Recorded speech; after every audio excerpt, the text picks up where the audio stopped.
শিবরাম চক্রবর্তীর লেখা সাদর সম্ভাষণ। গল্পটি আমি পাঠ করছি। সেদিন পয়লা বৈশাখ। কলম নিয়ে বসে কি লিখি কিছুই আসছিল না কলমে। অবশেষে বিরক্ত হয়ে কলম পেলে টেলিফোনের রিসিভারটা তুলে নিলাম। সামনেই পড়েছিল রিসিভারটা, আমার টেবিলের এক কোণে। কিন্তু এখন কাকে ফোন করি? টেলিফোনের রিসিভারটা হাতে নিয়ে ভাবছিলাম, আজ বছরের প্রথম দিন, কাউকে ডেকে নতুন বছরের সাদর সম্ভাষণ জানালে কেমন হয়? কিন্তু কাকে জানাই, কাকে আবার? যাকে তাকে, যাকে খুশি। আজকের দিনে কে আপনার, কেই বা পর। এক ধার থেকে ডেকে সবাইকে আমার শুভেচ্ছা জানিয়ে দিই। ধরে পাকড়ে তাই করাইটাই কি ঠিক হবে না? টেলিফোন ডিরেক্টরি নিয়ে নড়াচড়া করি। অসংখ্য নাম, নম্বরও বহুত। কোন ধার থেকে যে শুরু করা যায়? চক্রবর্তীদের নিয়েই আরম্ভ করা যাক। Charity begins at home. তাছাড়া বঙ্কিমবাবুও বলে গেছেন। কি বলে গেছেন? না, চক্রবর্তীদের নিয়ে বিশেষ করে কিছু বলেননি, তবে চক্রবর্তীদের নিয়েও সে কথা বলা যায়। একটু ঘুরিয়েই বলতে হয়, বলতে গেলে হ্যাঁ, চক্রবর্তীকে চক্রবর্তী না ডাকিলে কে ডাকিবে?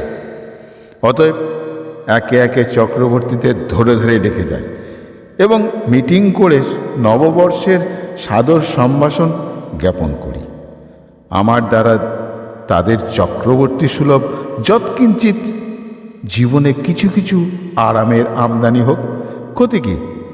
কিন্তু চক্রবর্তীও খুব কম নেই। তারাই 1.5 গজ জুড়ে আছে এই ডিরেক্টরির। কলকাতার ফুটপাত হতে পারে, কিন্তু টেলিফোনের পাতারও যে এমন চক্রবর্তী সংকুল, এ ধারণা আমার ছিল না। যাই হোক, প্রথম একটা চক্রবর্তীকে পছন্দ করলাম এবং টেলিফোনটা কাছে এনে রিসিভারটা তুলে ধরলাম। যথারীতি নম্বর বলা হলো। অনেকক্ষণ ধরে কোনো সারা শব্দ নেই। হালখাতায় বেরিয়ে গেছেন নাকি ভদ্রলোক? এত বেলা পড়ে থাকতেই বিচিত্র নয়, চক্রবর্তীরা যেমন মিষ্টান্ন লোলুপ আর উদর হৃদয়, অবাক হওয়ার কিছু নেই। বহুক্ষণ বাদে একটা আওয়াজ এলো। মাছের মুড়ো মুখে করে কে একজন কথা বলছেন বোধ হলো আমার। Wrong number, wrong number, wrong number বলতে বলতেই নিরুদ্দেশে মিলিয়ে গেল সেই আওয়াজ। ভারী বিরক্ত লাগে। নববর্ষের সাদর সম্ভাষণ জানাতে বসে মন্দ না, ভাব জমাবার কোরাতেই আড়ি। দূর রিং করতে শুরু করি। আবার আওয়াজটা আবার ঘুরে আসে, এসে জানায় নাম্বার এঙ্গেজ, এবং এই বলেই আবার সেটা উধাও হওয়ার চেষ্টা করে। কিন্তু আমিও নাছোড়বান্দা।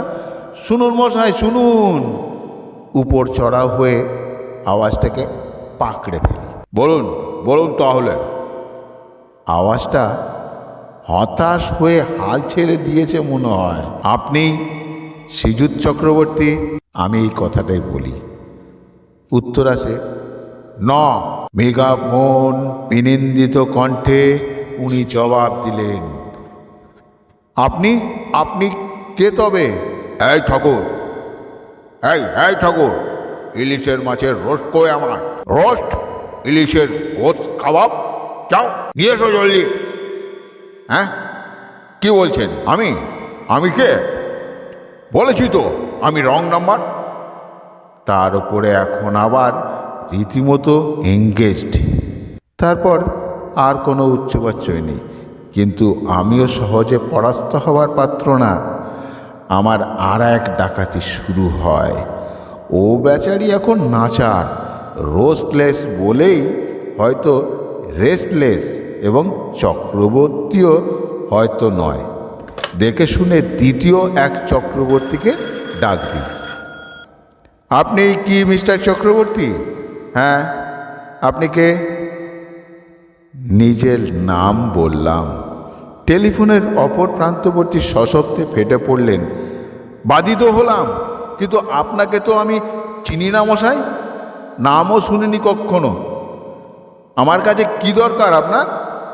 আগে দরকার এমন কিছু নয়, এই কেবল আপনাকে আমার নমস্কার, অর্থাৎ এই নববর্ষের কে হে বচ্ছকরা, ইয়ার কি দেবার আর জায়গা পাওনি? আধ ঘন্টা ধরে রিং করে অনর্থক বাথরুম থেকে টেনে আনলে আমায়। এখন ঠান্ডা লেগে আমার সর্দি হবে, সর্দি বসে গিয়ে ব্রঙ্কাইটিস হবে, তারপর নিউমোনিয়া দাঁড়িয়ে নিমতলা হয় কিনা কে জানে। হায় হায়, তোমার মতন গুন্ডার পাল্লায় পড়ে অবশেষে আমি বেঘরে মারা পড়লাম। এবং সঙ্গে সঙ্গে তিনি কানেকশান কেটে দিলেন। নববর্ষ অবধি হয়ে থাকলো।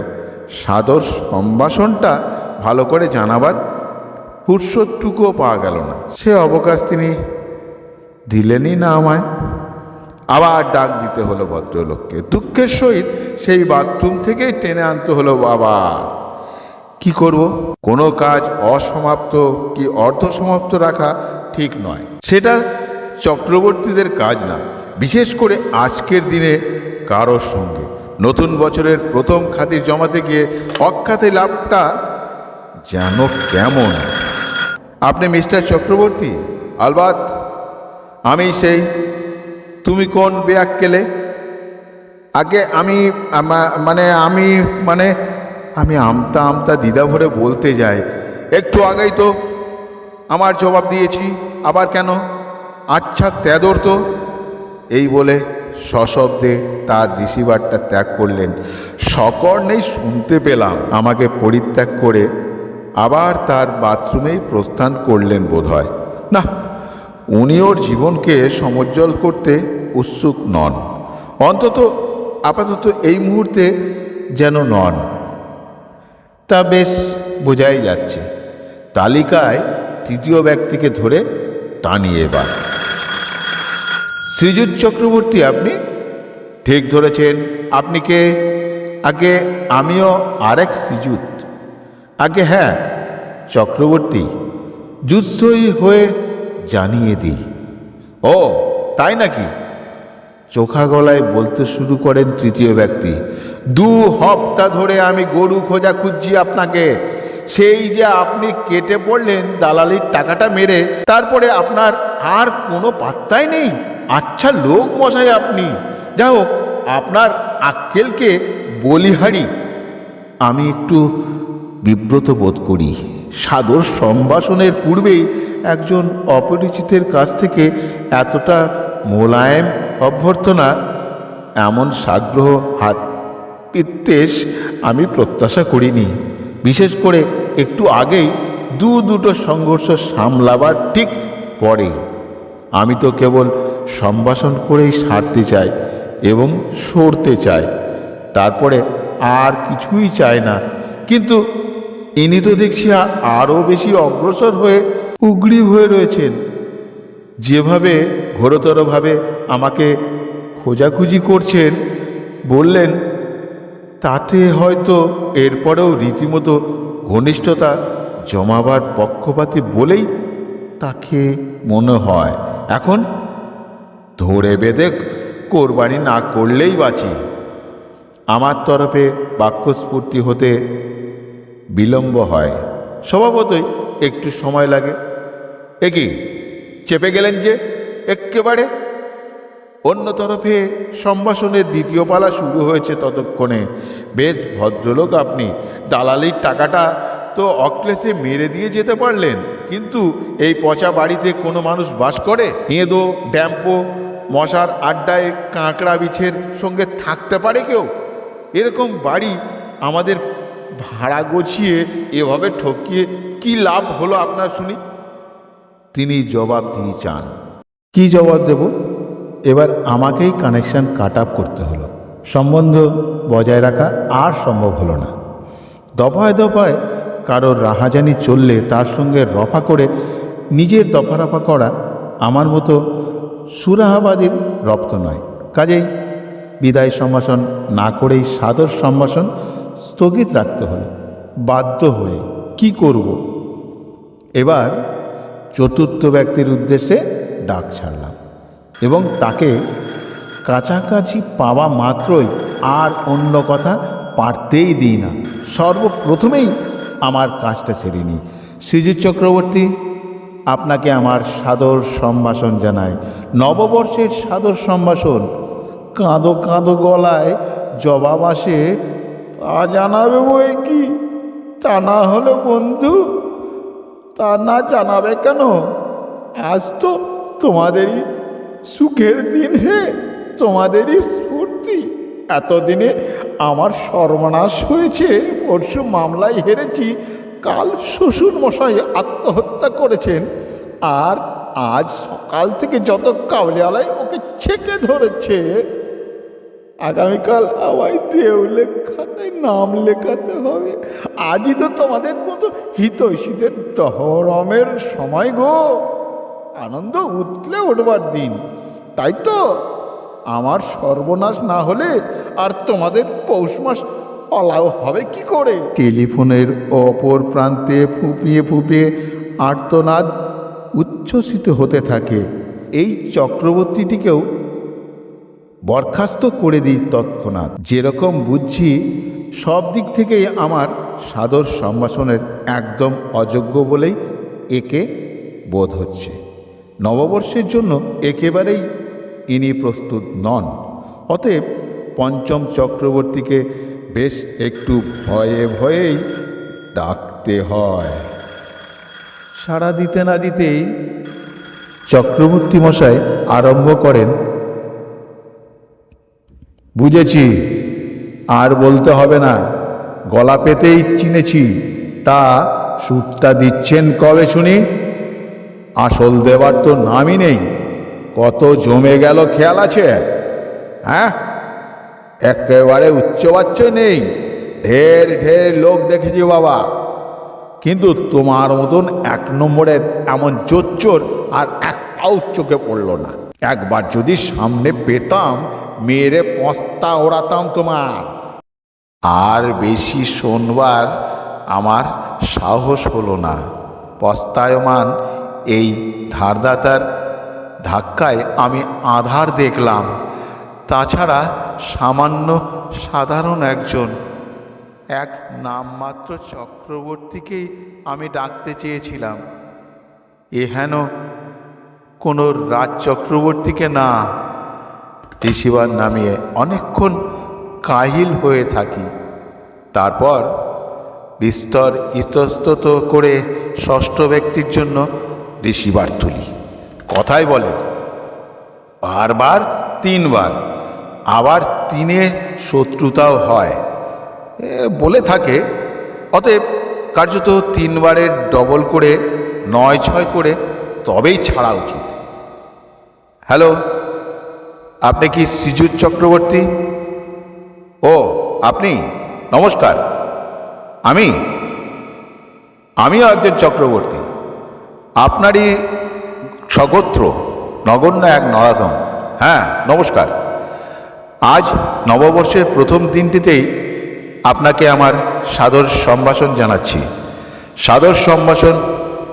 আজ্ঞে হ্যাঁ। অন্য তরফ থেকে অন্যতর চক্রবর্তীর কণ্ঠস্বর ভেসে এলো, বেশ গদগদ স্বরে, মোলায়েম আর মিহি হয়ে।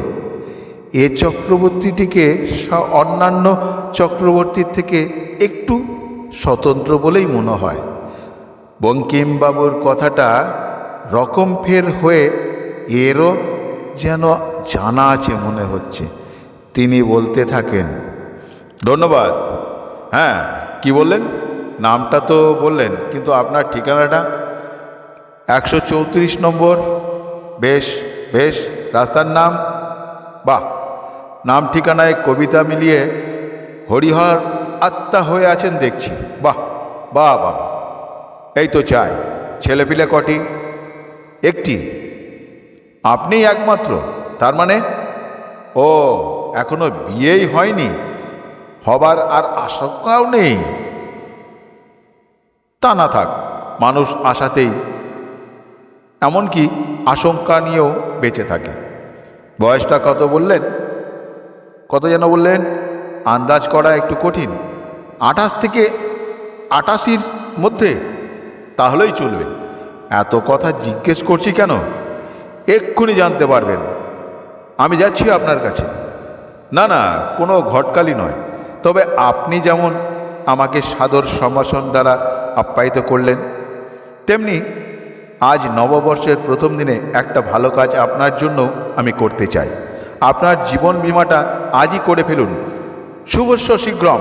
জীবন বীমার দ্বারাই জীবনের সীমা বাড়ানো যায়। অতএব শুভ কাজ দিয়েই বছরের প্রথম শুভ দিনটা আরম্ভ হোক। কেমন? দাঁড়ান, এই দণ্ডে আমি যাচ্ছি।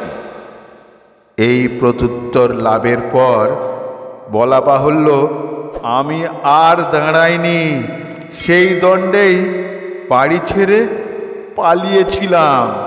নমস্কার।